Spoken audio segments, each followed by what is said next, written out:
Hello guys. तो आज हम स्टार्ट करेंगे अपने फिजिकल केमिस्ट्री का पहला चैप्टर, जो कि क्या है, मोल कंसेप्ट। ठीक है। तो मोल कंसेप्ट में सबसे पहले हम देखते हैं लॉ ऑफ केमिकल कॉम्बिनेशन। ठीक है। इसमें जो फर्स्ट लॉ है ये क्या बोलता है, law of conservation of mass. ये बोलता है कि according to this law in all chemical changes the total mass of a system, ठीक है, रिमेन्स कांस्टेंट, और in a chemical changes mass is neither created not destroyed. ठीक है। तो कहने का मतलब ये है कि total mass of the reactant जो होगा वो total mass of the product के बराबर होगा। और अगर कोई रिएक्टेंट रिएक्ट नहीं किया तो आप क्या लिख दोगे, total mass of the reactant equal to total mass of the product plus आप उस अनरिएक्टेंट रिएक्टेंट के मास को भी ऐड कर देंगे। ठीक है। जैसे अगर मैं एक एग्जांपल की बात करूं कि 4NH3, ठीक है, और +5O2 ये कंबाइन होकर के फॉर्म करेंगे 4NO और +6H2। तो अगर आप यहां पर देखो तो आपके रिएक्टेंट क्या है, आपके पास रिएक्टेंट में है 4 मोल ऑफ अमोनिया है और प्लस क्या है 5 मोल ऑफ O2 है। ठीक है। तो अगर आप इसके मास की बात करो, मास ऑफ द रिएक्टेंट, ठीक है, अगर मैं बात करूं mass of reactant, mass of reactant, तो आपका मास ऑफ रिएक्टेंट क्या है, ठीक है, 4 इंटू नाइट्रोजन का होता है 14 और +3 एटम है आपके पास किसके, एच हाइड्रोजन के, तो 3 इंटू 1। ठीक है। और +5 इंटू O2, O2 का मास होता है 32 ग्राम। ठीक है। तो अब देखो यहां से कितना हो जाएगा, 4 और इंटू का 17, ठीक है, और +5 इंटू 32, तो यहां से आपके पास आ जाएगा 68 और ये आपके पास आ जाएगा 160। तो ये आपके पास कितना आता है, 228 ग्राम। ठीक है। अब देखो अगर मैं उसी प्रकार बात करूं प्रोडक्ट की, तो प्रोडक्ट में मेरे पास क्या है, 4 मोल है नाइट्रस ऑक्साइड का और आपके पास 6 मोल किसका है, वाटर का। ठीक है। तो अगर मैं इसके मास की बात करूं, मास ऑफ प्रोडक्ट, तो वो कितना होगा, 4 इंटू NO का मॉलिक्यूलर मास कितना होगा, तो नाइट्रोजन का होता है 14 और ऑक्सीजन का होता है 16। ठीक है। प्लस 6 इंटू H2O कितना हो जाएगा, तो 2 इंटू 1 और प्लस से कितना हो जाएगा 16। तो जब आप इसको सॉल्व करोगे तो आपका ये भी आ जाएगा 228 ग्राम। ठीक है। इसका मतलब in a chemical changes total mass of the जो रिएक्टेंट होता है वो total mass of the product के बराबर होता है। जैसे अगर मैं बोलूं कि H2 प्लस O2, ठीक है, ये फॉर्म कर रहे हैं 2 मोल ऑफ वाटर H2O। ठीक है। तो यहां पर आप 2 कर दो तो रिएक्शन बैलेंस हो गई। मान लो मैंने बोला कि H2O आपका फॉर्म हुआ 80 ग्राम, ठीक है, और मैंने इसको ले रखा था 50 ग्राम। ठीक है। तो आप मुझे बताओ यहां पर ऑक्सीजन का मास कितना होगा, तो आप क्या कहोगे कि 50 plus x mass of the reactant जो होगा वो मास ऑफ द प्रोडक्ट के बराबर होगा। तो यहां से एक्स की वैल्यू कितनी आ जाएगी, 30 ग्राम। ठीक है। तो ये हमारा बोलता है लॉ ऑफ कंजर्वेशन ऑफ मास। अब देखो सेकेंड लॉ क्या है, लॉ ऑफ डिफिनिट या फिर कांस्टेंट प्रोपोर्शन। तो ये क्या बोलता है कि chemical compound always contain the same element combined together in a fixed proportion by mass, that is a chemical compound has a fixed composition and it does not depends on the method of preparation of or the source from which it has been obtained। तो कहने का मतलब ये है कि when a compound, ठीक है, when a compound is formed, ठीक है, by the combination of element, by the combination of element, then element always combine in a fixed ratio, in a fixed ratio of their masses। ठीक है, of their masses।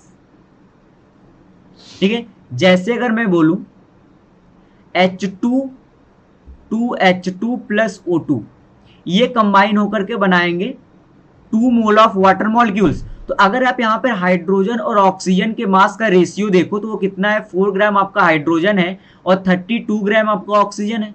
अगर आप water में देखो तो hydrogen कितना है, 4 ग्राम, और ऑक्सीजन कितना है, 32 ग्राम। तो इनके जो मास का रेशियो है वो क्या है, फिक्स है। जैसे अगर बात करूं C+O2, ये कंबाइन होकर के बनाएंगे CO2।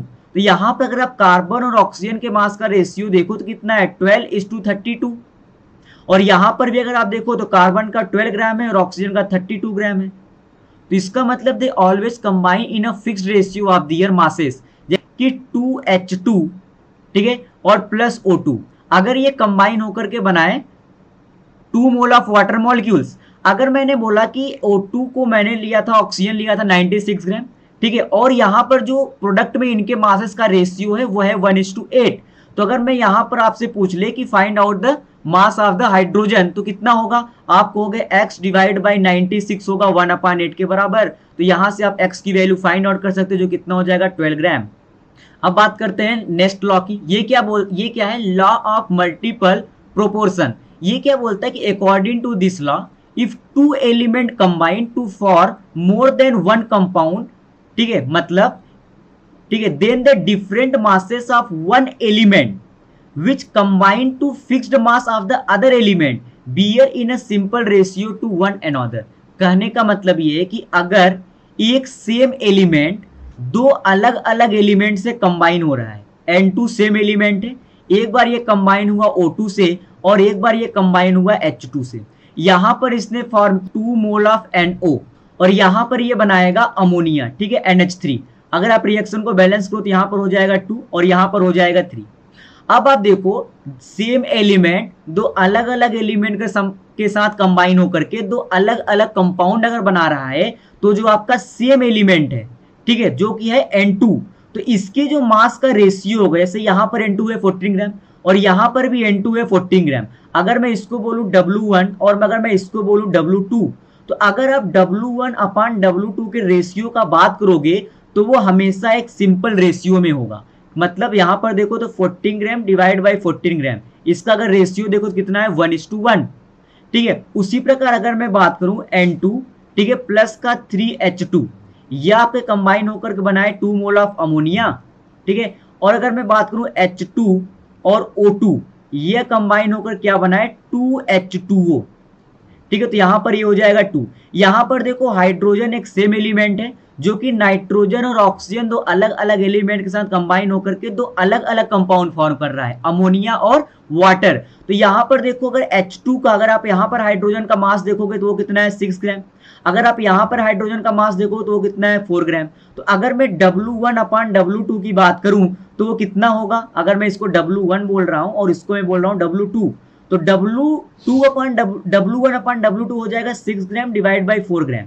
मतलब ये इसका रेशियो क्या है 3:2, 3:2। अगर आप थोड़ा सा ध्यान दो तो ये 3:2 क्या है? इनकी स्टोइकियोमेट्रिक कोएफिशिएंट का रेशियो ही है, ठीक है। कहने का मतलब ही, जैसे अगर कभी मुझे एग्जांपल, जैसे अगर कभी क्वेश्चन वाला पूछ ले कि N2 प्लस 3H2 ये बनाए आपके 2 मोल ऑफ अमोनिया, ठीक है, उसके बाद H2 2 mole of H2 plus O2 ये कंबाइन होकर के बनाए 2 मोल ऑफ वाटर मॉलिक्यूल्स, ठीक है। अगर मैंने बोला कि यहां पर मैंने H2 को लिया है 12 ग्राम, ठीक है, तो यहां पर H2 का मास कितना होगा? तो मैं ये बोलूंगा, अगर मैं बात करूं 12, अगर मैं इसको बोल दूं x, मुझे पता है 12/x का जो रेशियो होगा ना वो होगा 3/2 के बराबर। तो यहां से अगर आप x की वैल्यू फाइंड आउट करना चाहोगे तो वो आपके पास आ जाएगा 8 ग्राम। इसका मतलब अगर एक सेम एलिमेंट दो अलग अलग एलिमेंट के साथ कंबाइन होकर के दो अलग अलग कंपाउंड बना रहा है, तो जो सेम एलिमेंट होगा दोनों अलग अलग रिएक्शन में, वो उसके जो मास का रेशियो होगा वो हमेशा एक सिंपल रेशियो के फॉर्म में प्रेजेंट होगा, ठीक है, ठीक है। तो अगर हम फिर बात करते हैं अपने फोर्थ लॉ की, तो ये क्या है? लॉ ऑफ रेसिप्रोकल प्रोपोर्शंस, ठीक है। तो ये क्या बोलता है कि the law states that when definite mass of all element A combine with 2 other element B and C, ठीक है। जैसे मैंने कहा कि CO2, ठीक है, यहाँ पर कार्बन का मास क्या है? The law states that combine with 2 other element B and C when A definite mass of an element A, ठीक है। तो यहाँ पर जो एलिमेंट A है वो क्या है? Ca, ठीक है, जिसका एक डेफिनिट मास है, ठीक है, 12 ग्राम, ठीक है। ये दो अलग अलग एलिमेंट के साथ कंबाइन हो रहा है O2, ठीक है, और CS2, ठीक है, O2 और CS2, ठीक है, to form 2 different compound. Of course एक तरफ CO2 बनेगा और एक तरफ क्या बनेगा? कार्बन डाइसल्फाइड, ठीक है।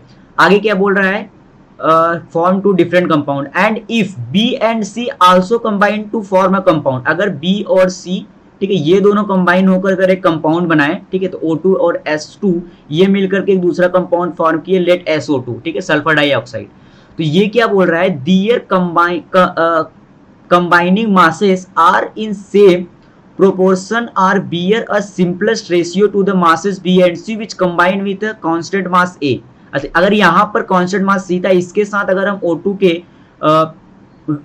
मास की बात करें तो ये कितना है 32 ग्राम O2, ठीक है, और सल्फर की बात करें तो ये हो जाएगा तुम्हारा 64 ग्राम, ठीक है। तो इनका जो रेशियो है, ठीक है, इनका जो रेशियो है वो कितना है 1:2, कितना है 1:2, ठीक है। अगर आप यहां पर बात करें, ठीक है, अगर आप यहां पर बात करें तो ये आपका है 32 ग्राम सल्फर, ठीक है, और O2 का भी कितना हो गया 32 ग्राम। तो यहां पर अगर आप रेशियो देखो तो ये कितना है 1:1, ठीक है। तो इसका कहने का मतलब ये है कि अगर एक एलिमेंट, ठीक है, एक फिक्स्ड मास ऑफ एलिमेंट, एक डिफिनिट मास ऑफ एलिमेंट, तो अलग अलग एलिमेंट के साथ कंबाइन हो रहा है, ठीक है, और उसके बाद जो दो अलग एलिमेंट से कंबाइन हुआ O2 और S2, अगर वो दोनों एलिमेंट कंबाइन होकर के एक नया कंपाउंड बनाए, ठीक है, तो इस कंपाउंड में, ठीक है, इस कंपाउंड में उन दोनों एलिमेंट के मास का जो रेशियो होगा, ठीक है, वो क्या होगा, it will be the multiple of,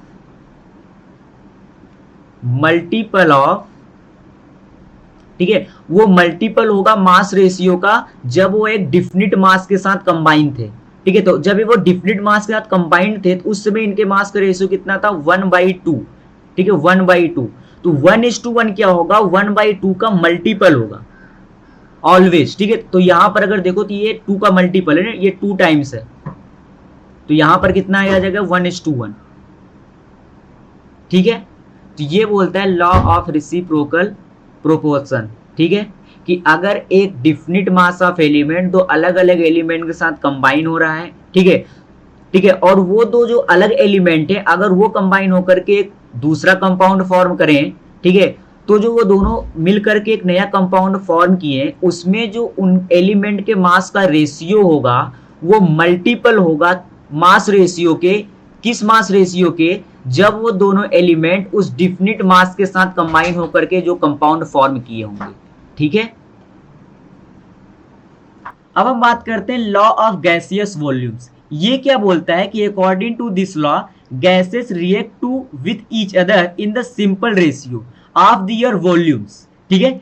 if the product is also in gaseous state the volume of the product also bear in a simple ratio with the volumes of gaseous reactant when all the volume measured under the similar condition or temperature and pressure। कहने का मतलब ये है कि whenever, ठीक है, whenever gases are combined to react, ठीक है, are combined to react, they always react in a simple ratio of their volume, in a simple ratio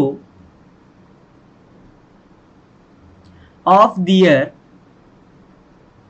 volume, ठीक है। जैसे मैं बोलूं N2 प्लस का 3H2 ये मिलके बनाया 2 मोल ऑफ अमोनिया, कितना 2 मोल ऑफ अमोनिया, ठीक है। तो अगर आप आइडियल गैस इक्वेशन की बात करो PV इक्वल टू NRT, अगर मैं बोलूं at constant pressure and temperature, तो कांस्टेंट प्रेशर और टेम्परेचर पे आपका जो वॉल्यूम है it is directly proportional to number of moles. कब, फॉर गैसेस। तो इसका मतलब यहां पर देखो आपका N2 भी गैस में है, ठीक है, H2 भी गैसेस स्टेट में और अमोनिया भी आपका गैसेस स्टेट में ही है, ठीक है। ये सारे गैसेस स्टेट में होंगे तभी आप ये बोल सकते हो, ठीक है। तो अगर मैं बोलूं कि N2 यहां पर देखो तो 1 मोल है, H2 कितना है 3 मोल है और N2 कितना है 2 मोल है। इसका मतलब इनके जो वॉल्यूम का रेशियो होगा ना वो भी 1, 3 और 2 के रेशियो में ही होगा, मतलब 1 वॉल्यूम, 3 वॉल्यूम और 2 वॉल्यूम, ठीक है। यूनिट कुछ भी हो सकता है, लीटर भी हो सकता है, मिलीलीटर भी हो सकता है, वो मैटर नहीं करता। जैसे अगर मैं बोल दूं कि अगर आपने N2 का ले लिया है 150 ml, तो आपको पता है यहां पर H2 कितना चाहिए आपको 450 ml, 1:3 का रेशियो होना चाहिए। और अमोनिया कितना वॉल्यूम बनेगा, तो आप कहोगे ये बनेगा 300 ml। ठीक है, तो ये हमारा बोलता है लॉ ऑफ गैसियस वॉल्यूम।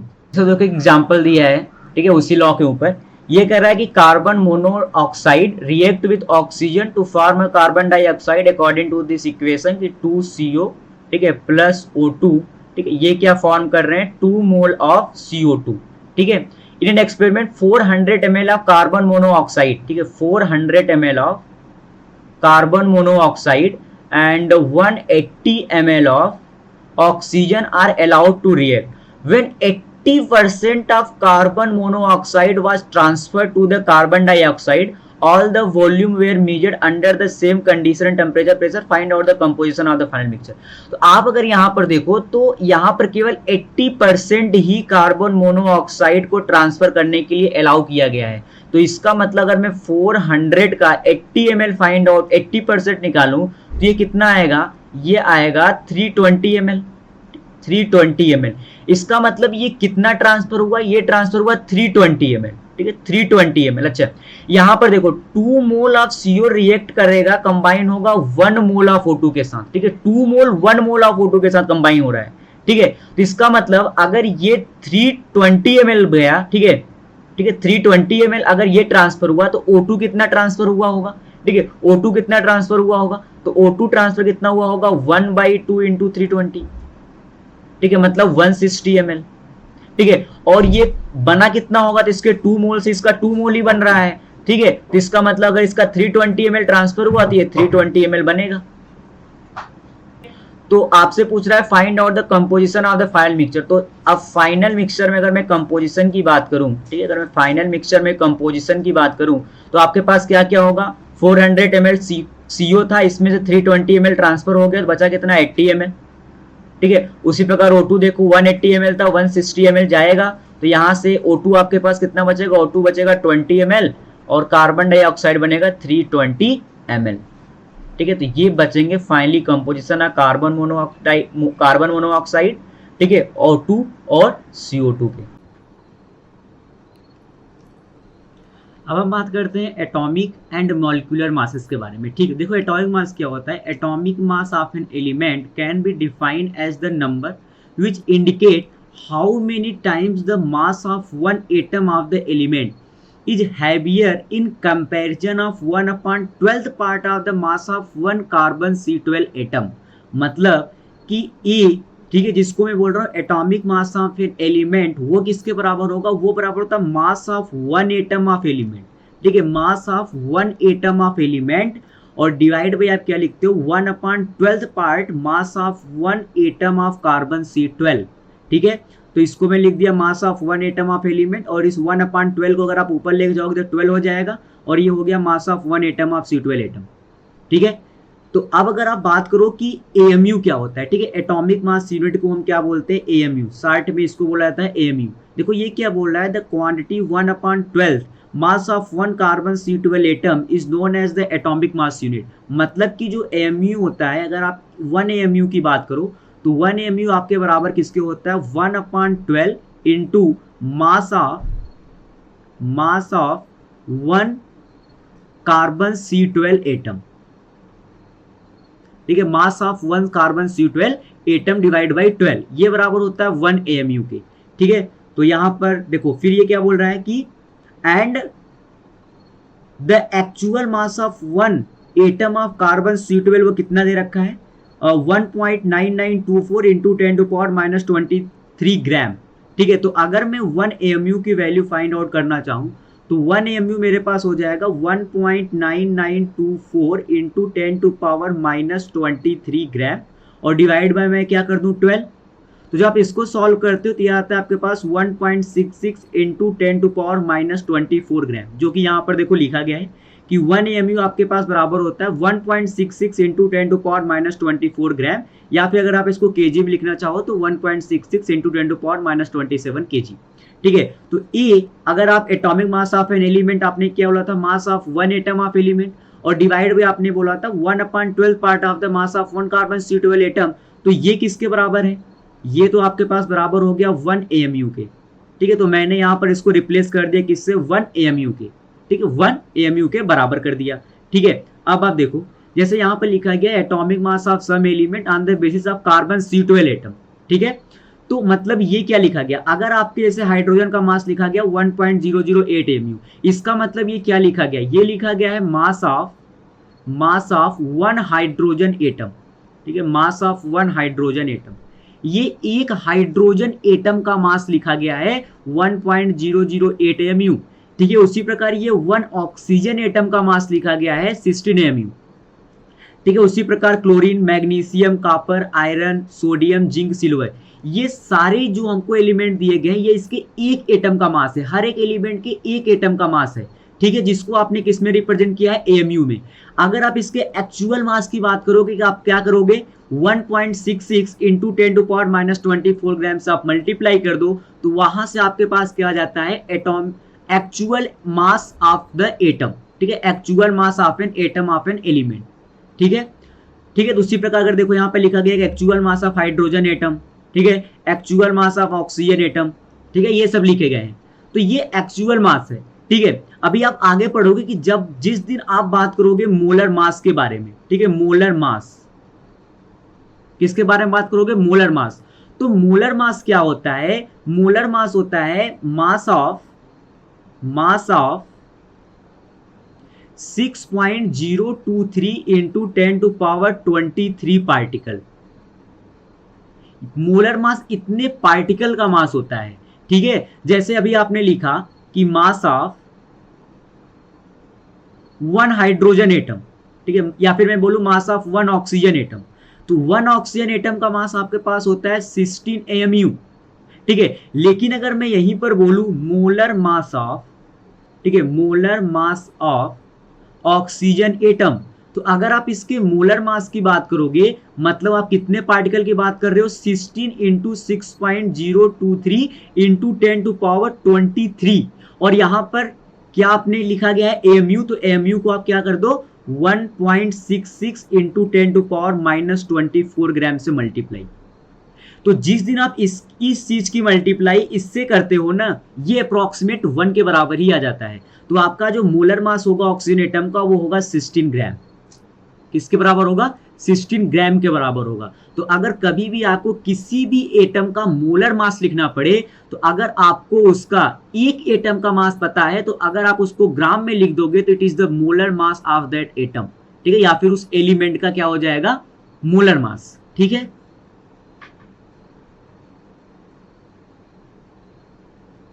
तो यहां से क्या आता है कि जो एटॉमिक मास की अगर हम बात करें, ठीक है, एटॉमिक मास, ठीक है, तो एटॉमिक मास को आप दो चीजों में रिप्रेजेंट करते हो, एक तो आप रिप्रेजेंट करते हो AMU में, ठीक है, और दूसरा आप रिप्रेजेंट करते हो ग्राम एटॉमिक मास, ठीक है, ग्राम में, ठीक है, gram atomic mass.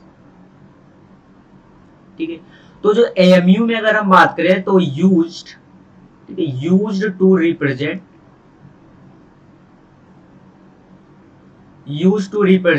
Mass of single atom, mass of single atom. ठीक है, जैसे अगर कोई बात करे कि मास ऑफ, ठीक है, मास ऑफ 1 ऑक्सीजन एटम, ठीक है, तो अगर कोई एक सिंगल एटम के मास की बात कर रहा है तो हम उसके मास को AMU में रिप्रेजेंट करते हैं, तो हम क्या बोलेंगे कि ये क्या है, 16 AMU के बराबर है। ठीक है, अगर कोई ग्राम एटॉमिक मास की बात करें तो हम क्या बात करें, ग्राम एटॉमिक मास की, तो हम यहां पर बात करते हैं mass of 6.023 into 10⁻23 atom in gram. ठीक है, अगर आप किसी एलिमेंट के इतने एटम के मास की बात करोगे तो हम उसको ग्राम में लिखते हैं। ठीक है, जैसे अगर मैं बात करूं, ठीक है, मास ऑफ 1 ऑक्सीजन एटम, तो मास ऑफ 1 ऑक्सीजन एटम की अगर हम बात करेंगे तो ये कितना होगा, इसको हम लिखेंगे AMU में। ठीक है, लेकिन अगर मैं यहीं पर बात करूं मास ऑफ 6.023 इंटू 10⁻23 ग्राम, सॉरी इतने एटम्स की, ठीक है, तो ये किसके बराबर हो गया, 16 AMU। ठीक है, 16 AMU था एक एटम का, तो तो इतने एटम के लिए कितना हो जाएगा, इंटू 6.023 इंटू 10⁻23।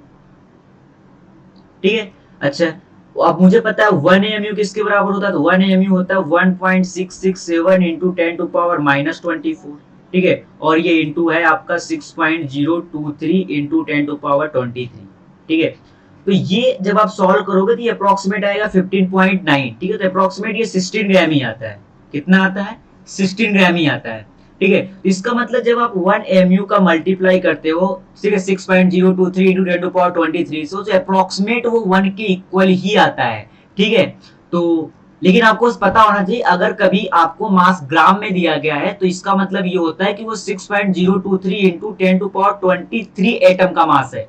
ठीक है, अगर मैंने बोला मास ऑफ ऑक्सीजन, ठीक है, मास ऑफ ऑक्सीजन, ठीक है, हमने कितना बोले 16 ग्राम, तो ये आपको पता होना चाहिए कि ये कितने ऑक्सीजन एटम का मास है। ये 6.023 इंटू 10⁻23 ऑक्सीजन एटम का मास हमको गिवन है। ठीक है, अगर उसी प्रकार हम अगर बात करें मॉलिक्यूलर मास की, ठीक है, तो अगर हमने एटॉमिक मास देख चुका है, अगर हम एटॉमिक मास देख चुके हैं, ठीक है, तो ये सब तो वैसे लिखा गया है। ठीक है, तो हम सिंपल ये बोल सकते हैं कि हम क्या करें कि उस मॉलिक्यूल में जितने भी एटम प्रेजेंट हो उन सब के एटॉमिक मास को आप क्या कर दो, ऐड कर दो। तो सम ऑफ एटॉमिक मासेस, ठीक है, of all element present in molecule, present in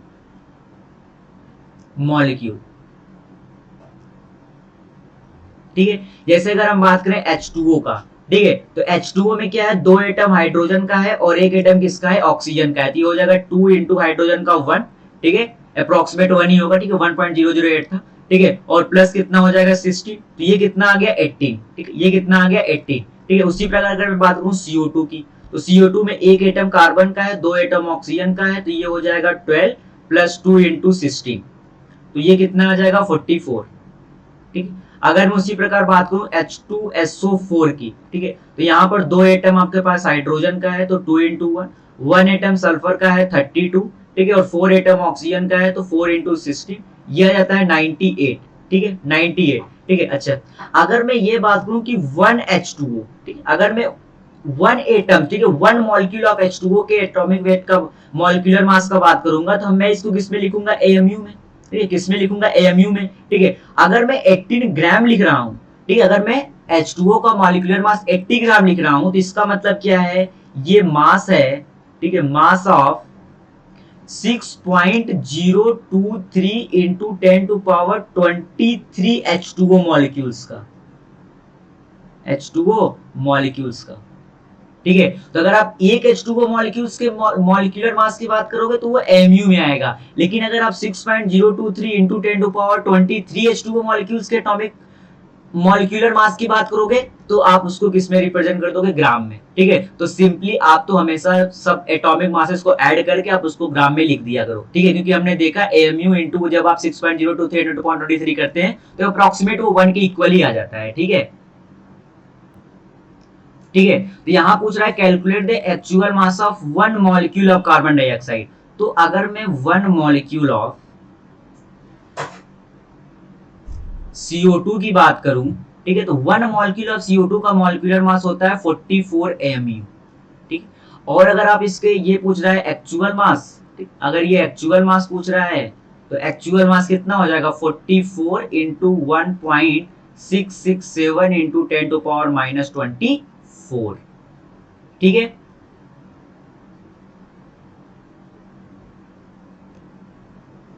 इतना ग्राम। ठीक है, अच्छा, यहां पर कहा है calculate the mass of 1.5 gram molecule of sulphuric acid. ठीक है, तो सल्फ्यूरिक एसिड होता है H2SO4। ठीक है, H2SO4 अभी हमने देखा ये होता है 98। कितना होता है, 98। ठीक है, तो ये क्या है 98। ठीक है, अगर मैं इसको 98 AMU बोलूं तो ये है 1 मॉलिक्यूल ऑफ H2SO4 का मास। 1 मॉलिक्यूल ऑफ H2SO4 का मास कितना है, 98 MU। लेकिन मुझसे कितने का पूछा, 1.5 ग्राम का। तो सबसे पहले तो मैं ये इसके ग्राम मॉलिक्यूलर मास लिख लूं। ठीक है, अगर मैं इसका ग्राम मॉलिक्यूलर मास की बात कर रहा हूं, ठीक है, ग्राम मॉलिक्यूलर मास, तो इसका ग्राम मोलिकुलर मास कितना होगा, तो मैं कहूंगा 98 into 1.66 into 10 to power minus 24 into 6.023 into 10 to power 23। ठीक है, देखो ये बार बार लिखने की जरूरत नहीं है। अगर आपको ग्राम मॉलिक्यूलर मास चाहिए या फिर ग्राम एटॉमिक मास चाहिए तो आप इसको सीधे 98 एमयू, तो आप इसको सीधे 98 ग्राम लिख दो। ठीक है, क्योंकि मुझे पता है इसका मल्टीप्लीकेशन अप्रोक्सीमेट 1 ही आता है। ठीक है, तो ये कितना हो जाएगा 98 ग्राम। अच्छा, ये तो कितने का है, ठीक है, तो ये ग्राम मॉलिक्यूलर मास है किसका, H2SO4 का, ठीक है, H2SO4 का। लेकिन आपसे कितने का पूछा है, 1.5 ग्राम। तो अगर मैं लिखूं कि मास ऑफ 1.5 ग्राम, ठीक है, ये तो 1 ग्राम मॉलिक्यूल का है ना, ये 1 ग्राम मॉलिक्यूल का मॉलिक्यूलर मास है किस, सल्फ्यूरिक एसिड के। ठीक है, अगर 1.5 ग्राम, ठीक है, मॉलिक्यूल ऑफ सल्फ्यूरिक एसिड, ठीक है, तो इसका मास कितना हो जाएगा 1.5 इंटू 98 ग्राम। ठीक है, उसके बाद हम बात करते हैं मोल कंसेप्ट के बारे में। ठीक है, तो सबसे पहले इसमें हम बात करेंगे कि मोल क्या होता है। ठीक है, मोल, तो 1 मोल, अगर हम मोल के बारे में बात करें तो 1 mole is the quantity of substance, is a quantity of substance which contain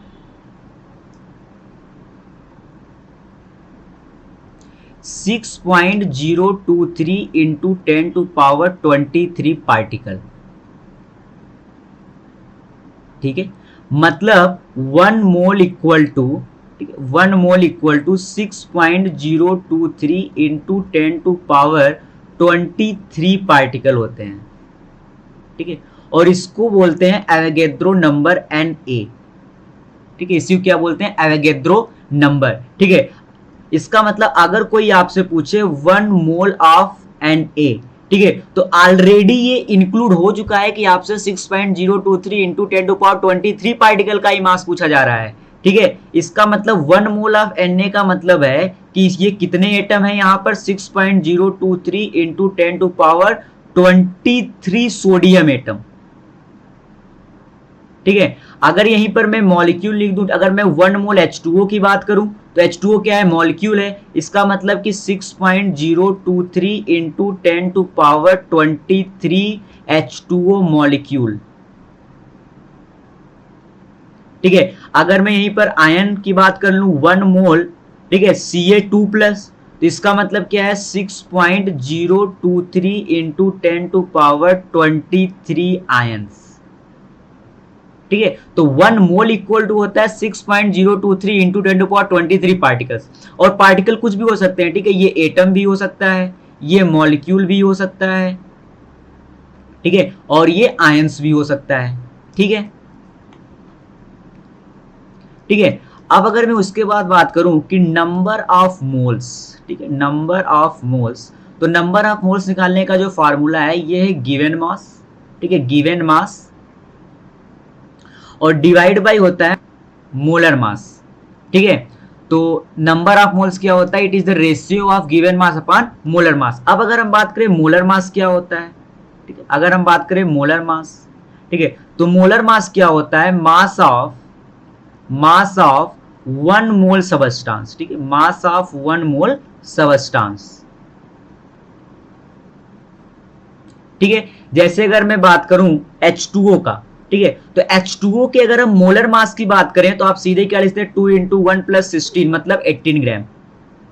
ठीक है, क्योंकि आप मास ऑफ 1 मोल सबस्टांस की बात कर रहे हो, मतलब आप कितने 6.023 into 10 to power 23 molecules of H2O के मॉलिक्यूलर मास की बात कर रहे हो। ठीक है, तो मोलर मास मतलब आप सीधे क्या करो, उसको ग्राम में रिप्रेजेंट करो। ठीक है, तो अगर H2O का मोलर मास कोई पूछे तो 18 ग्राम होगा। ठीक है, अगर मैं बात करूं CO2 के मोलर मास का, तो CO2 का मोलर मास कितना हो जाएगा, 12 प्लस 2 इंटू 16, तो ये कितना हो जाएगा 44 ग्राम।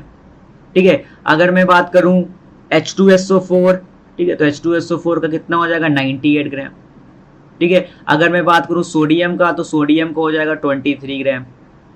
ठीक है, तो अगर कोई मोलर मास की बात करें तो मोलर मास मतलब होता है mass of 1 mole of substance की हम बात कर रहे हैं। ठीक है। तो जो उसका मास है एक एटम का, आप सीधे उसको ग्राम में रिप्रेजेंट कर दो तो वो उसका क्या हो जाएगा, मोलर मास हो जाएगा।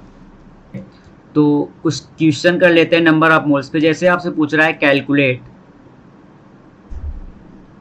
The number of moles, number of moles. पहला आपको दिया है 1.8 ग्राम ग्लूकोज, ठीक है, और सेकंड है 4 ग्राम ऑफ NaOH, ठीक है, ठीक है।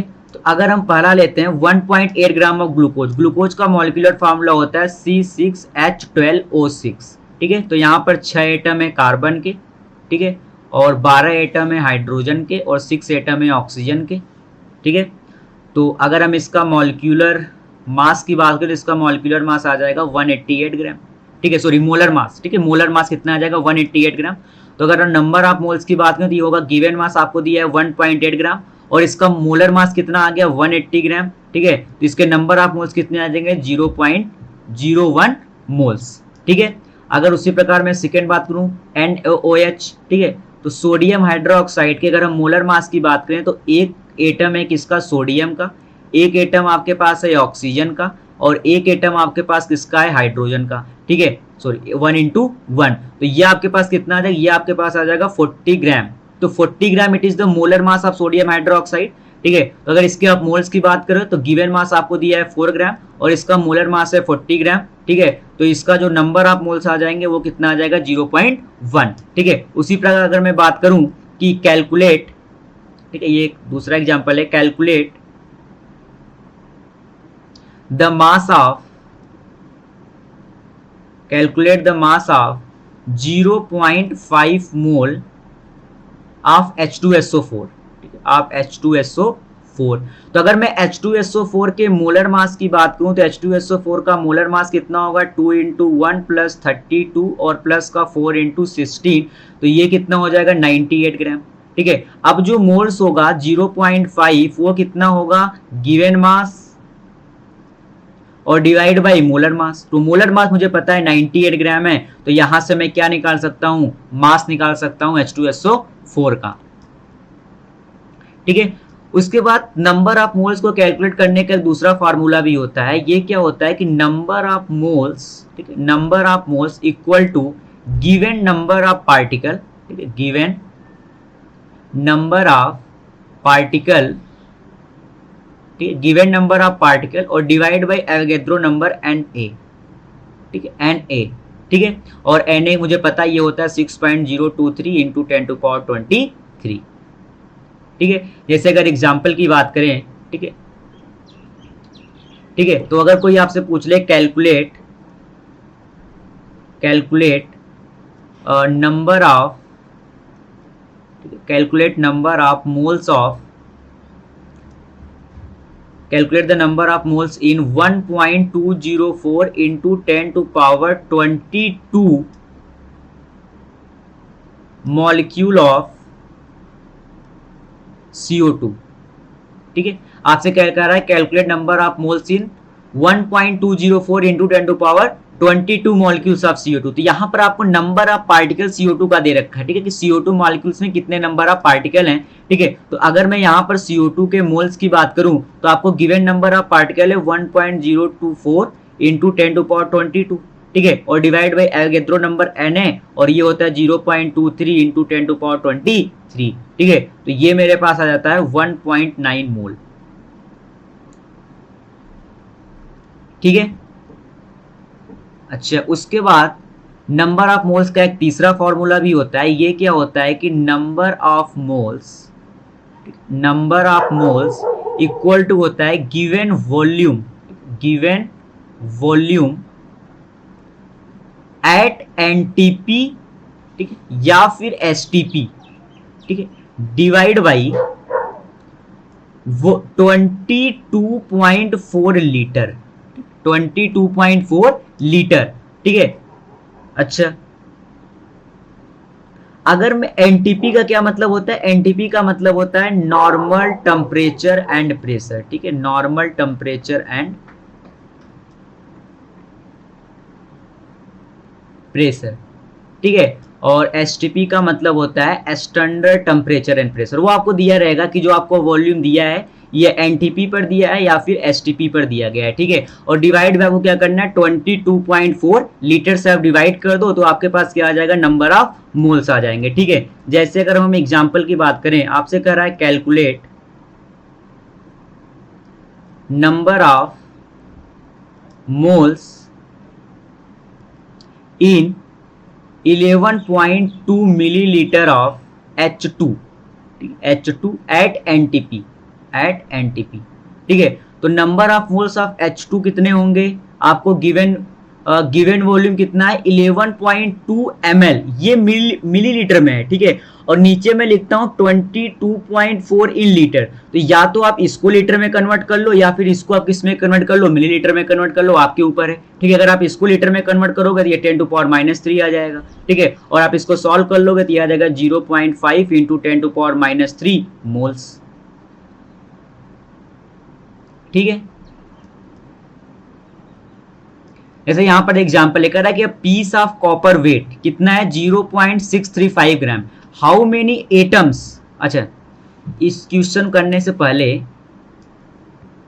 देखो, अगर कभी हम, ठीक है, अगर हम बात करें calculation of number of particles का, ठीक है, calculation of number of particles, ठीक है। तो इसमें क्या करना होता है, सबसे पहले जो गिवन वैल्यू दिया गया, ठीक है, क्वेश्चन वाले ने जो दिया है गिवन वैल्यू जो है, सबसे पहले आप उसका यूज करके नंबर ऑफ मोल्स निकालो, ठीक है। फिर नंबर ऑफ मोल्स में आप Na से मल्टीप्लाई कर दो, ठीक है, Na से आप मल्टीप्लाई कर दो, और Na से मल्टीप्लाई करने के बाद, ठीक है, एवोगैड्रो नंबर से आप मल्टीप्लाई करो, उसके बाद आपके पास क्या निकल के आ जाएंगे, नंबर ऑफ मॉलिक्यूल्स, ठीक है, मॉलिक्यूल्स। और एक बार आपने मॉलिक्यूल्स निकाल लिया, ठीक है, फिर आपसे जो भी पूछ रहा है यू कैन फाइंड, ठीक है, उसके बाद आप सब कुछ कैलकुलेट कर सकते हो, नंबर ऑफ एटम, ठीक है, नंबर ऑफ इलेक्ट्रॉन, ठीक है, नंबर ऑफ प्रोटॉन, ठीक है, और न्यूट्रॉन, ठीक है। आपसे कुछ भी पूछे तो सबसे पहले जो गिवन वैल्यू आपको दिया गया है उसका यूज करके आप मोल्स निकालो, मोल्स में Na से मल्टीप्लाई कर दो, आपके पास नंबर ऑफ मॉलिक्यूल्स आ जाएंगे। एक बार आपके पास नंबर ऑफ मॉलिक्यूल्स आ गए तो आप फाइंड आउट कर सकते हैं कि इसमें कितने नंबर ऑफ एटम होंगे, कितने नंबर ऑफ इलेक्ट्रॉन होंगे, कितने नंबर ऑफ प्रोटॉन होंगे और कितने नंबर ऑफ न्यूट्रॉन होंगे या फिर कितने नंबर ऑफ आयंस होंगे, ठीक है। जैसे क्वेश्चन ये दिया था, ठीक है, यहां पर कहा कि पीस ऑफ कॉपर वेट कितना है 0.635 ग्राम, तो आपसे पूछ रहा है how many atoms of copper does it contains, ठीक है। तो आपको कॉपर का वेट, आपको जो गिवन मास दिया गया है, ठीक है, आपको गिवन मास कितना दे दिया गया है 0.635 ग्राम, ठीक है।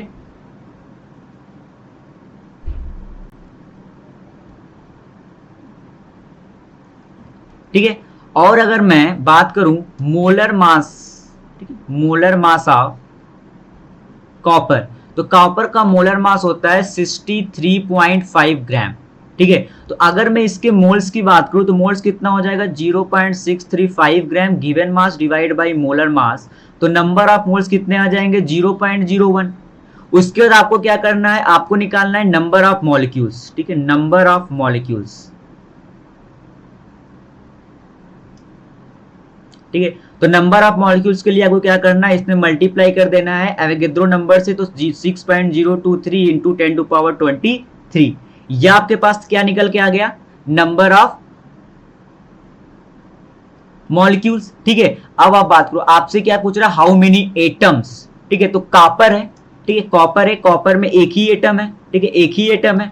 तो अगर कोई पूछे नंबर ऑफ एटम की, ठीक है, तो नंबर ऑफ एटम की अगर इसमें हम बात करें तो एक ही एटम है, तो 1 से इसमें मल्टीप्लाई कर दो, तो 0.01 इंटू 6.023 इंटू 10⁻23, ठीक है। ऐसे देखो, जैसे हम एग्जांपल लेते हैं, अगर हमको दिया है, ठीक है, आपको दिया है 1.8 ग्राम आपको दे रखा है ग्लूकोज, आपको क्या दे रखा है 1.8 ग्राम ग्लूकोज दिया है, और आपसे क्या क्या कैलकुलेट करा रहा है, कैलकुलेट,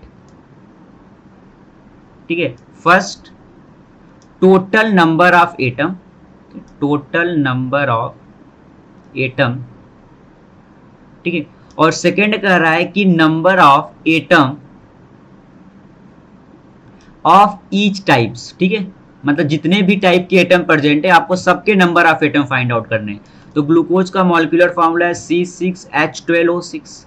ठीक है, तो यहाँ पर कितने एटम प्रेजेंट है, एक तो कार्बन है, एक हाइड्रोजन है और एक ऑक्सीजन है। बाय द वे अगर हम इसके मोलर मास की बात करें तो ये आता है 180 ग्राम। ठीक है, और अगर हम इसके मोल्स की बात करें तो ये आ जाएगा आपके पास 1.8 डिवाइड बाई 180, तो ये आपके पास आ जाएगा 0.01। इतने मोल्स आ जाएंगे इसके ग्लूकोज के। अच्छा, अब मेरे पास मोल्स आ गए।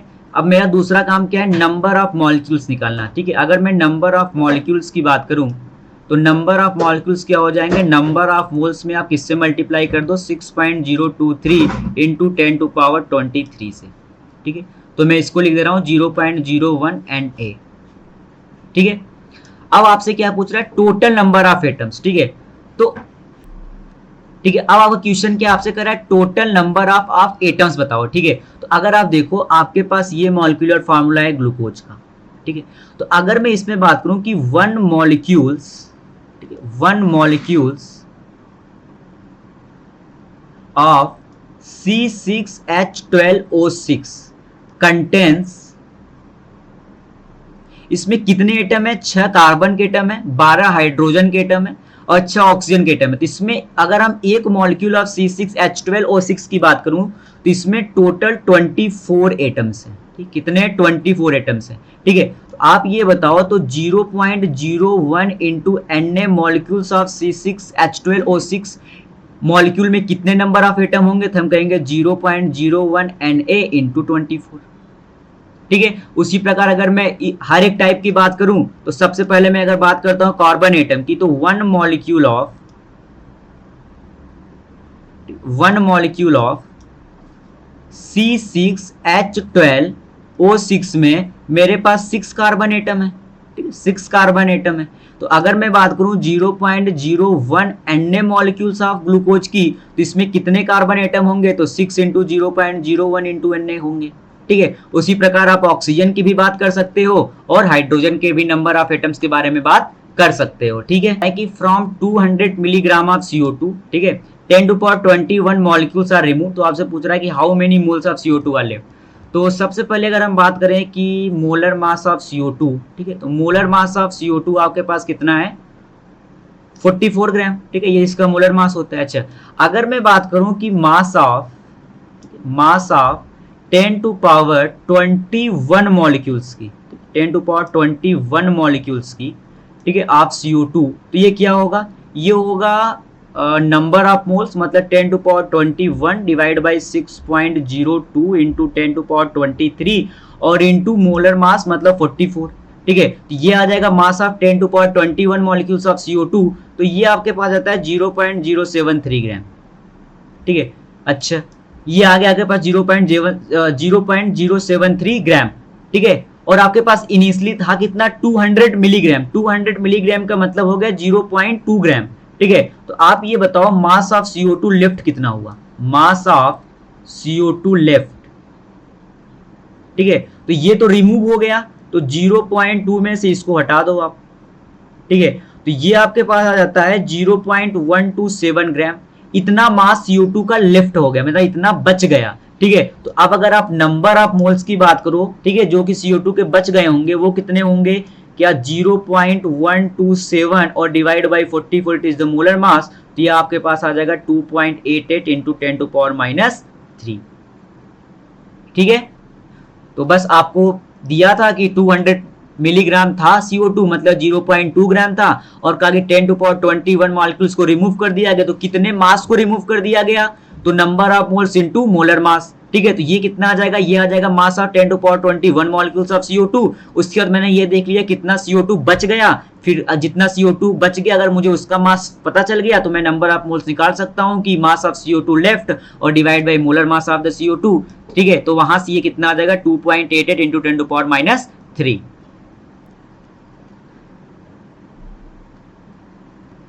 तो अब हम नेक्स्ट टॉपिक की बात करते हैं, average atomic mass of isotopic mixture. ठीक है, आइसोटोपिक मिक्सचर।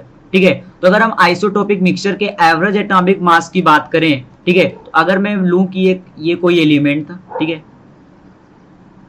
ये कोई एक एलिमेंट था X, ठीक है, तो अगर ये आइसोटोप से, ठीक है, मतलब इसमें एटॉमिक नंबर चेंज नहीं होगा। ठीक है, तो अगर हम इसके दो आइसोटोप्स ले रहे हैं, अगर हम इसके दो आइसोटोप्स लें, एक मैं ले रहा हूँ ZXM1, ठीक है, मॉलिक्यूलर वेट चेंज, और दूसरा मैं ले रहा हूँ ZXM2, ठीक है। अगर इनका आपको रेशियो पता है कि ये A:B के रेशियो में प्रेजेंट है, ठीक है, मैं यहाँ पे परसेंटेज आपको दे सकता है, तो आपको सिंपल इसका रेशियो निकाल देना है, ठीक है। तो ये A और B के रेशियो में अगर प्रेजेंट है तो इनका जो M एवरेज होगा, ठीक है, इनका जो एवरेज एटॉमिक मास होगा वो होगा M1 into A plus M2 into B और divide by A plus B, ठीक है, A प्लस बी, ठीक है। जैसे अगर मैं बात करूं क्लोरीन, ठीक है, क्लोरीन है 35.5, अगर मैं इसके दो आइसोटोप्स की बात कर लूं, ठीक है, और इसका एटॉमिक नंबर होता है 17, ठीक है, तो 17 क्लोरीन 35, ठीक है, और 17 क्लोरीन 37, ठीक है। तो ये इसके दो आइसोटोप्स हैं, ठीक है, ये इसके क्या है, दो आइसोटोप्स हैं, ठीक है। एक एग्जांपल करते हैं इस पे, तो ये अच्छे से क्लियर हो जाएगा, ठीक है। जैसे अगर मेरा एक एग्जांपल है, ये क्या बोल रहा है कि the average atomic mass, the average atomic mass of an isotopic mixture containing 79 mole% of 24 mg, and rest 25 mg, ठीक है। तो आपसे कह रहा है कि एंड अच्छा एक और इसका आइसोटोप्स है 26 mg भी प्रेजेंट है, ठीक है, 26 mg और ईच 24.31, ठीक है। आपको एवरेज एटॉमिक मास दे रखा है, वो कितना है 24.31 ये आपको दे रखा है, और तीन आइसोटोप्स है मैग्नीशियम के, एक 24 और 25 और 26। आपको ये दे रखा है कि 24 जो है उसका 79 मोल% है, और बाकी जो 21% बचा उसमें आपका mg भी है और उसमें आपका 26 mg भी है, ठीक है। तो आपसे क्या पूछ रहा है क्वेश्चन वाला, आपसे कह रहा है कि calculate the mole% of 25 mg in isotopic mixture,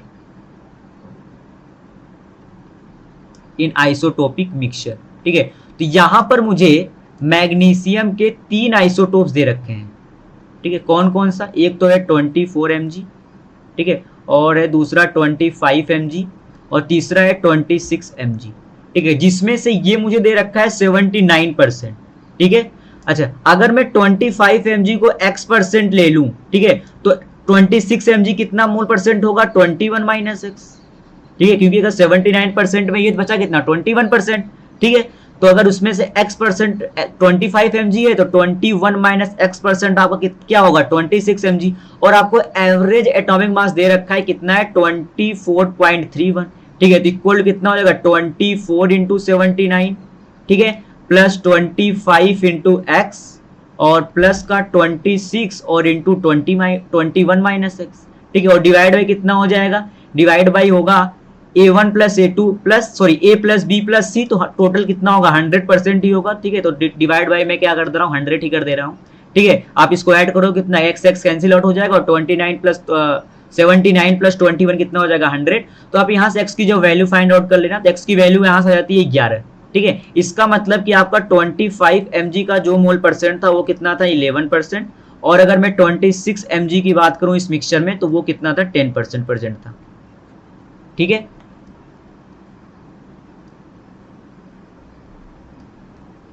उसके बाद अगर हम बात करें एवरेज या फिर मीन मोलर मास की, ठीक है, जैसे मान लो अगर कोई एक कंटेनर है, अगर यहां पर कोई कंटेनर है ये,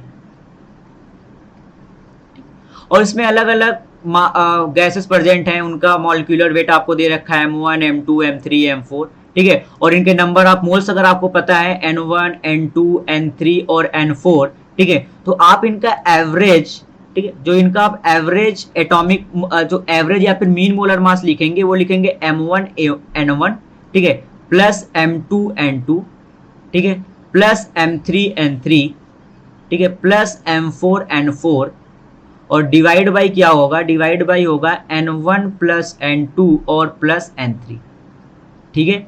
आप इसको ऐसे भी लिख सकते हो कि देखो M इंटू एन क्या होता है, M इंटू एन होता है मास, ठीक है। तो आप इसको लिख सकते हो टोटल मास ऑफ मिक्सचर, ठीक है, टोटल मास ऑफ मिक्सचर और divide by total moles of mixture, ठीक है, टोटल मोल्स ऑफ मिक्सचर, ठीक है। जैसे अगर हम एक एग्जांपल की बात करें, ठीक है, आपको दे रखा है CO2, H2 और CH4, ठीक है। CO2 आपको दे रखा है 4.4 ग्राम, H2 आपको दे रखा है 4 ग्राम और CH4 आपको दे रखा है कितना, 4 ग्राम। तो अगर मैं मोल्स ऑफ CO2 की बात करूं, ठीक है, तो मोल्स ऑफ CO2 कितना होगा, गिवन मास और डिवाइड बाय इसका मोलर मास होता है 44, तो मोल्स ऑफ CO2 आपके पास आ जाएगा कितना, 0.1, ठीक है। उसी प्रकार अगर मैं बात करूं मोल्स ऑफ H2 का, तो गिवन मास है 4 और H2 का मोलर मास कितना हो जाएगा, 2, तो ये कितना हो जाएगा, 2। अगर मैं बात करूं मोल्स ऑफ CH4 की, ठीक है, अगर मैं बात करूं मोल्स ऑफ CH4, ठीक है, तो CH4 के कितने मोल्स होंगे, गिवन मास है 4 और इसका मोलर मास होता है 16, ठीक है, तो ये आपके पास हो जाएगा 0.25, ठीक है। तो अगर मैं इसके M एवरेज, ठीक है, एवरेज मोलर मास की बात करूं, तो आपके पास total mass of the mixture कितना है, तो मैं कहूंगा 4.4 ग्राम CO2 था, 4 ग्राम H2 था और 4 ग्राम CH4 था, और divide by total number of mole, तो 0.1 प्लस 2 और प्लस का 0.25, और इसको सॉल्व कर लेंगे तो मेरे पास क्या आ जाएगा, एवरेज या फिर मीन मोलर मास, ठीक है। अच्छा, उसके बाद हम बात करते हैं टाइप्स ऑफ फॉर्मूले, ठीक है। हम दो प्रकार के फार्मूला की बात करते हैं, एक हम बात करते हैं इंपेरिकल फार्मूला और दूसरा हम बात करते हैं मॉलिक्यूलर फार्मूला के बारे में, ठीक है। तो जो इंपेरिकल फार्मूला होता है, ये क्या होता है, सिंपलेस्ट रेशियो, ठीक है, simplest relative whole ratio of the atoms of each element present in the molecule, ठीक है। जैसे अगर मैं बात करूं ग्लूकोज का, तो ग्लूकोज का मॉलिक्यूलर फार्मूला अगर मैं बात करूं तो होता है C6H12O6, ठीक है। तो इसमें अगर कार्बन का 6 एटम है और हाइड्रोजन का 12 एटम है और ऑक्सीजन कितने हैं, 6 एटम है। अगर आप इनका सिंपलेस्ट रेशियो फाइंड आउट करो तो सिंपलेस्ट रेशियो क्या आएगा, 1:2:1 का। इसका मतलब अगर मैं इसका एम्पेरिकल फार्मूला की बात करूं तो इसका एम्पेरिकल फार्मूला लिखा जाएगा CH2O, ठीक है। तो वही ये बोल रहा है कि it represent the simplest relative whole number ratio of atoms of each element present in the molecules of the substance, ठीक है। जैसे ग्लूकोज मॉलिक्यूल्स में आपके पास 3 एटम प्रेजेंट है, 3 एलिमेंट प्रेजेंट है, कार्बन, हाइड्रोजन और ऑक्सीजन। आपने क्या किया, इन एटम्स का एक सिंपलेस्ट होल रेशियो लिया, ठीक है, वो कितना है, 1:2:1, ठीक है। जैसे कह रहा है for example CH is the empirical formula of benzene, ठीक है। देखो बेंजीन क्या होता है, बेंजीन का होता है C6H6, ठीक है, it is the molecular formula of benzene, ठीक है। तो इसमें अगर कार्बन और हाइड्रोजन का रेशियो देखो तो 6:6 है। अगर इसका सिंपलेस्ट होल रेशियो देखो तो ये 1:1 का आएगा। तो अगर मैं इसके एम्पेरिकल फार्मूला की बात करूंगा तो वो कितना आएगा, CH, ठीक है, in which ratio of atom of carbon and hydrogen is 1:1. It is also indicate that the ratio of carbon and hydrogen is 12:1 by mass, ठीक है। ऑफकोर्स कार्बन का जो मास होता है वो 12 होगा और हाइड्रोजन का जो मास होता है वो 1 होता है। तो it also indicate the ratio of carbon and hydrogen is 12:1, ठीक है।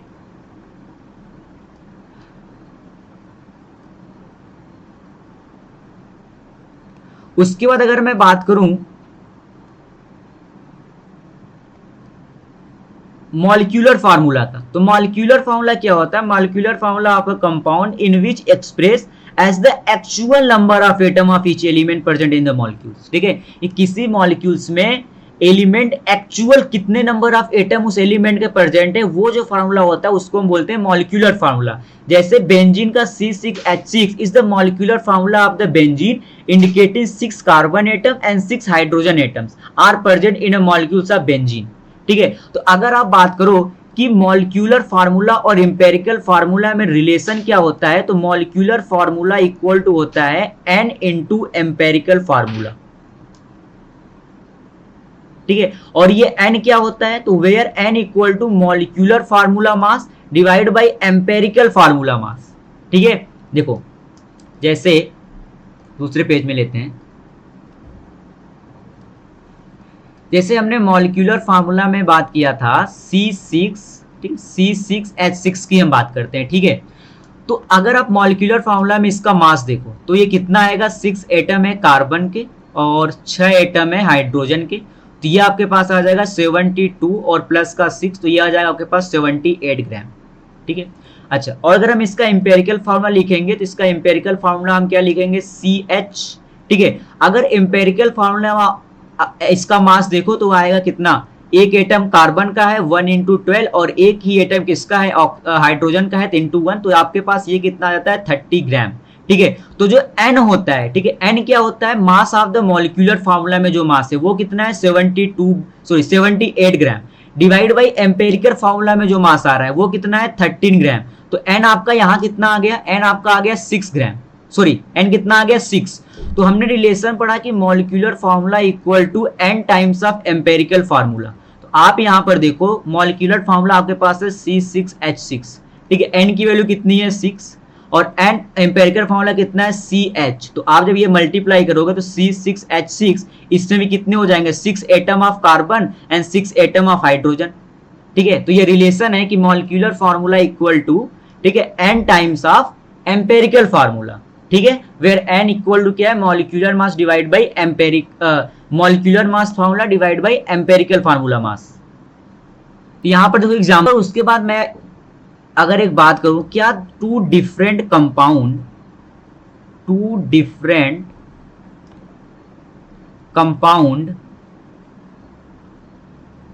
हैव सेम एम्पेरिकल फार्मूला, क्या दो अलग अलग कंपाउंड का एम्पेरिकल फार्मूला सेम हो सकता है, बिल्कुल हो सकता है, क्यों नहीं। जैसे मैं अगर एग्जांपल की बात करूं CH3COOH, तो ये हो गया C2H4 और O2, ठीक है। तो अगर आप इसका सिंपलेस्ट रेशियो देखेंगे तो ये आएगा 1:2:1, ठीक है। अच्छा, अगर मैं दूसरी तरफ बात करूं ग्लूकोज का, तो ये है C6H12O6, अगर इसका भी सिंपलेस्ट रेशियो देखो तो ये भी 1:2:1 के ही फॉर्म में होगा, ठीक है। इसका मतलब आप एसिटिक एसिड और ग्लूकोज का जो एम्पेरिकल फार्मूला होगा, ठीक है, वो सेम ही होगा। अगर मैं इसके एम्पेरिकल फार्मूला की बात करूं तो ये कितना होगा CH2O, और अगर यहां पर ही बात करूं तो CH2O, it is the empirical formula. इसका मतलब दो अलग अलग कंपाउंड के एम्पेरिकल फार्मूला सेम हो सकते हैं, ठीक है।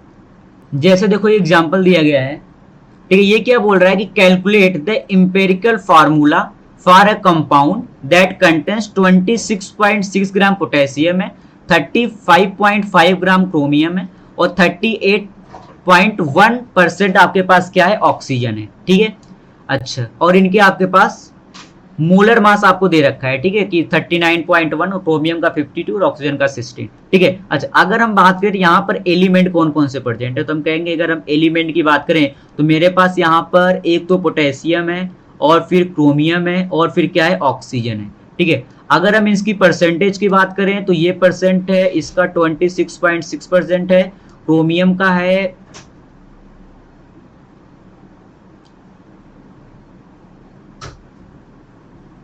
क्रोमियम का है 35.4% और ऑक्सीजन आपके पास है 38.1%, ठीक है।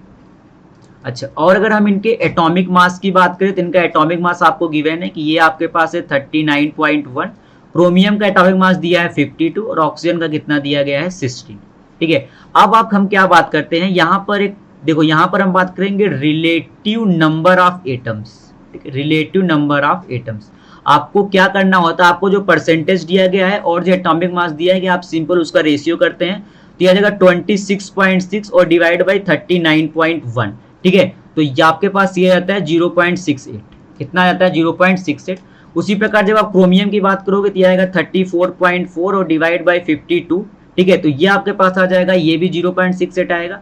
अगर आप ऑक्सीजन की बात करो 38.1 और डिवाइड बाई 16, तो ये आपके पास आ जाएगा कितना 2.38, ठीक है। ये तो आपके पास रिलेटिव नंबर ऑफ एटम्स है, लेकिन आपको इंपेरिकल फार्मूला में क्या चाहिए, सिंपलेस्ट रेशियो। आपको क्या चाहिए, सिंपलेस्ट रेशियो। देखो सिंपलेस्ट रेशियो के लिए क्या करेंगे, जो सबसे छोटा है नंबर उससे आप डिवाइड कर दोगे, ठीक है। तो इसका सिंपलेस्ट रेशियो आ जाएगा 0.68 डिवाइड बाय 0.68, सबसे स्मॉलेस्ट तो 0.68 ही है, तो ये आ गया 1। उसी प्रकार हम इसकी बात करें 0.68 डिवाइड बाय 0.68, ये भी आपके पास कितना आ जाएगा 1। अगर इसकी बात करें तो 2.38 और डिवाइड बाय 0.68, तो ये आपके पास कितना आ जाएगा, ये आपके पास आ जाता है 3.5, ठीक है। अच्छा, ये आपके पास क्या आ गया, सिंपलेस्ट रेशियो। लेकिन मुझे क्या चाहिए, मैंने यहां पर क्या देखा था कि हम बात करते हैं simplest relative whole number ratio का, मुझे होल नंबर चाहिए, ठीक है।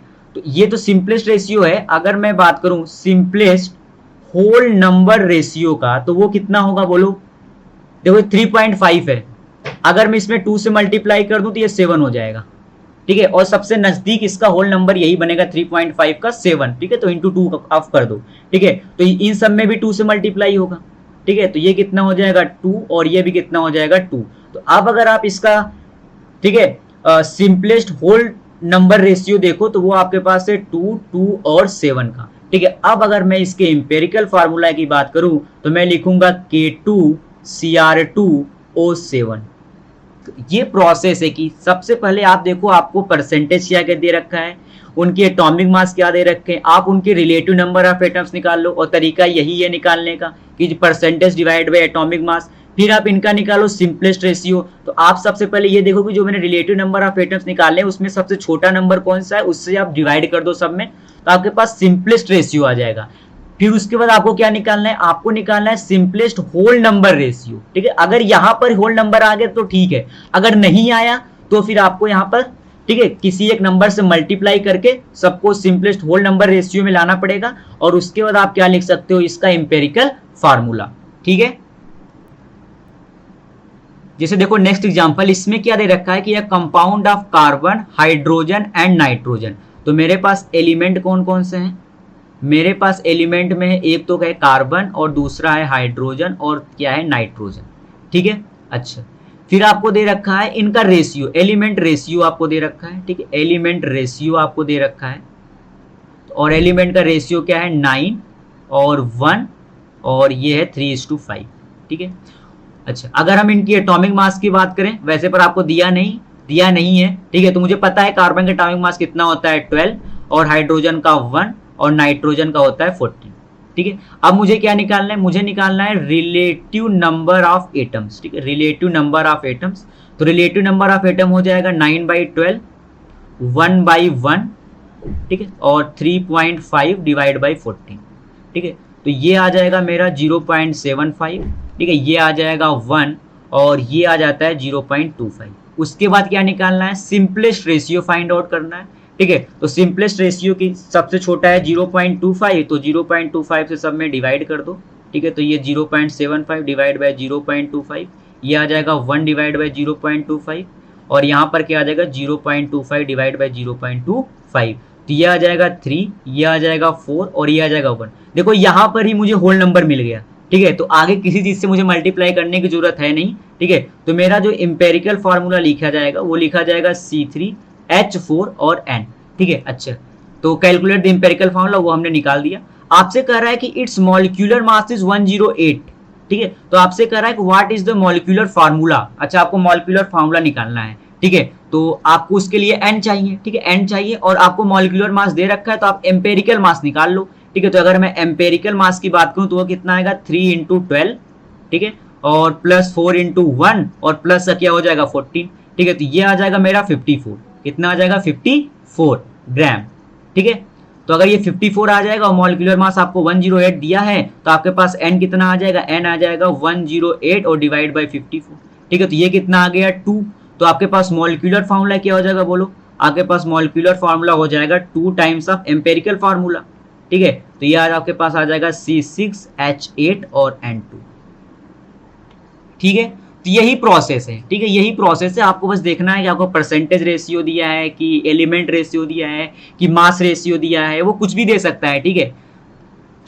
और आगे का प्रोसेस ये सेम है कि आपको एटॉमिक मास निकालना है, ठीक है, फिर रिलेटिव नंबर ऑफ एटम्स निकालने हैं, फिर सिंपलेस्ट रेशियो निकालना है, और फिर सिंपलेस्ट होल नंबर रेशियो देखना है, ठीक है।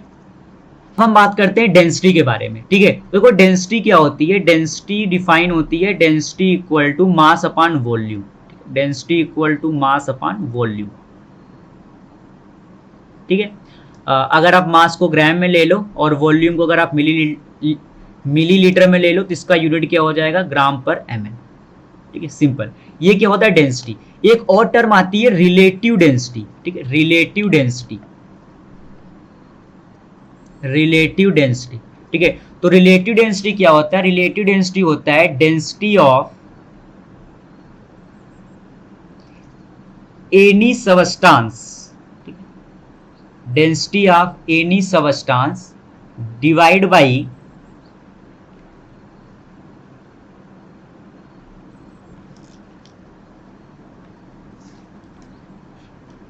Density of reference substance, reference substance, ठीक है। उसी प्रकार एक टर्म आता है स्पेसिफिक ग्रेविटी, स्पेसिफिक ग्रेविटी, ठीक है। तो स्पेसिफिक ग्रेविटी क्या होता है, स्पेसिफिक ग्रेविटी आपकी होती है density of any substance, any substance divide by density of water at 4 degree centigrade, at 4 degree centigrade. तो तीन टर्म आपको देखने को मिल सकते हैं, डेंसिटी देखने को मिल सकती है, रिलेटिव डेंसिटी भी देखने को मिल सकती है और स्पेसिफिक ग्रेविटी देखने को। तो ये तीन टर्म होते हैं। डेंसिटी क्या होती है, it is the mass upon volume, simple. Relative density क्या होती है, density of any substance divide by density of reference substance. Specific gravity क्या होती है, density of any substance divide by density of water at 4 degree centigrade, ठीक है। उसके बाद हम बात करते हैं वेपर डेंसिटी के बारे में, ठीक है, वेपर डेंसिटी, ठीक है, वेपर डेंसिटी। तो वेपर डेंसिटी क्या होती है, ठीक है, वेपर डेंसिटी, ठीक है। तो ये होती है डेंसिटी ऑफ गैस, ठीक है, density of gas relative to density of hydrogen, ठीक है, density of gas relative to density of hydrogen at the same temperature and pressure, ठीक है, एट द सेम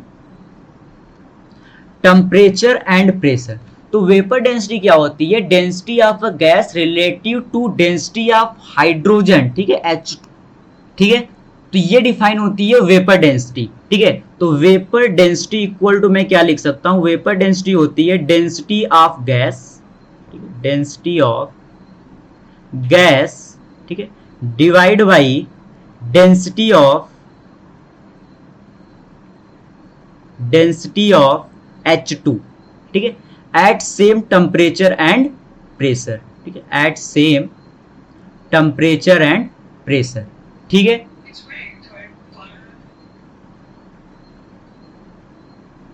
ठीक है, अच्छा देखो वेपर डेंसिटी को एक दूसरे फॉर्म में रिप्रेजेंट करने के लिए हम बात करते हैं ideal gas equation PV equal to NRT की, ठीक है, PV equal to NRT, it is the ideal gas equation, ठीक है। ये क्या होती है, ये आइडियल गैस इक्वेशन होती है, ठीक है। अच्छा जहां पर n क्या होता है, नंबर ऑफ मोल्स होता है, तो मैं नंबर ऑफ मोल्स को क्या लिख सकता हूं, वेट अपॉन मोलर मास, ठीक है, वेट अपॉन मोलर मास, ठीक है। अच्छा आप एक काम करो, इस मोलर मास को इस साइड ले जाओ और वॉल्यूम को नीचे लेके आओ, ये आपको दिखेगा वेट और divide by volume into RT. अच्छा weight upon volume, mass upon volume, अभी हमने देखा कि इसको हम क्या बोलते हैं, डेंसिटी, ठीक है, इसको हम क्या बोलते हैं, डेंसिटी। तो यहां से हम ये लिख सकते हैं कि PM equal to D R T, ठीक, PM equal to D R T, मतलब मैं यहां से डेंसिटी लिख सकता हूं P into M divide by R T, ठीक है, ये एक इंपॉर्टेंट फॉर्मूला है, ठीक है, D equal to P M by R T, ठीक है। अब अगर मैं बात करूं वेपर डेंसिटी, ठीक, वेपर डेंसिटी, तो वेपर डेंसिटी हमने क्या लिखा था, वेपर डेंसिटी हमने लिखा था density of gas divide by density of H2, density of H2, ठीक है, at same temperature and pressure, at same temperature and pressure. देखो डेंसिटी ऑफ गैस को मैं वहां से क्या लिख सकता हूं, वहां से मैं लिख सकता हूं P into molecular molar mass of gas divide by RT, और डेंसिटी ऑफ H2 को मैं क्या लिख सकता हूं P into molar mass of H2 divide by RT।